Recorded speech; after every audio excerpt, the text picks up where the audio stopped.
కేంద్ర కార్మిక సంఘాలు సంయుక్త కిసాన్ మోర్చా దేశవ్యాప్తంగా ఈరోజు ఇచ్చిన జైల్ బరో కార్యక్రమం రాష్ట్రంలో జయప్రదమైంది.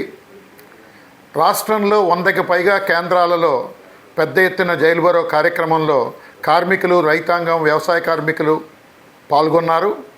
ఇప్పటికైనా మోడీ ప్రభుత్వం కార్పొరేట్ అనుకూల విధానాలు విడనాడాలి. కార్మికులకు వ్యతిరేకంగా తెచ్చిన లేబర్ కోడ్లను రద్దు చేయడం, కనీస వేతనం 31,000గా నిర్ణయించి అమలు చేయాలి. రైతులకి నష్టదాయకమైన, మన వ్యవసాయానికి నష్టదాయకమైన అమెరికాతో చేసుకున్న ఫ్రీ ట్రేడ్ అగ్రిమెంట్లను రద్దు చేయాలి. విత్తన సవరణ చట్టాన్ని రద్దు చేయాలి. రైతులకి పంట ఖర్చులపైన, ఉత్పత్తి ఖర్చుల మీద మరో 50% కలిపి అన్ని పంటలకి కూడా మద్దతు ధర ఇవ్వాలని చెప్పి డిమాండ్ చేస్తూ ఉన్నాం.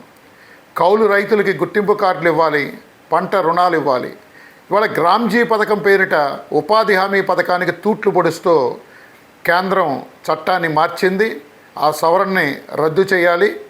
ఉపాధి హామీ పనులు 700 రూపాయల రోజు కూలీ మీద కనీసం ఏడాదిలో 200 దినాలు కల్పించాలి. పట్టణ ప్రాంతాలకు కూడా విస్తరించాలని డిమాండ్ చేస్తున్నాం. రాష్ట్రంలో ఉన్న కూటమి ప్రభుత్వం ఇవాళ రాష్ట్రంలో కరువు సహాయక చర్యలు వెంటనే చేపట్టాలి. అనేక జిల్లాల్లో కరువు పరిస్థితులు నెలకొన్నాయి. అలాగే దళితులు శ్మశాన స్థలాలు కూడా లేక తీవ్ర ఇబ్బందులు పడుతున్న పరిస్థితి ఉంది. వాళ్ళకి శ్మశానాలు ఏర్పాటు చేయాలి.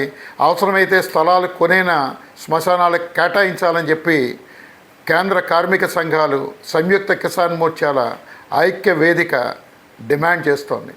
ఈ సమస్యలు కనుక పరిష్కారం చేయకపోతే రాబోయే కాలంలో మరింత పెద్ద ఎత్తున ఉద్యమిస్తాం. కార్మికులు, కర్షకులు కలిసి ఈ పోరాటాలని నిర్వహిస్తారు. నవంబర్ 26వ తారీఖున ఇప్పటికే దేశవ్యాప్తంగా ఇచ్చిన పిలుపు ఏదైతే ఉందో పెద్ద ఎత్తున వేలాది మందిని సమీకరించి రాష్ట్ర కేంద్రాలలోనూ ముఖ్య పట్టణాల్లోనూ మరింత పెద్ద ఎత్తున ఆందోళనకి సన్నద్ధమవుతాం.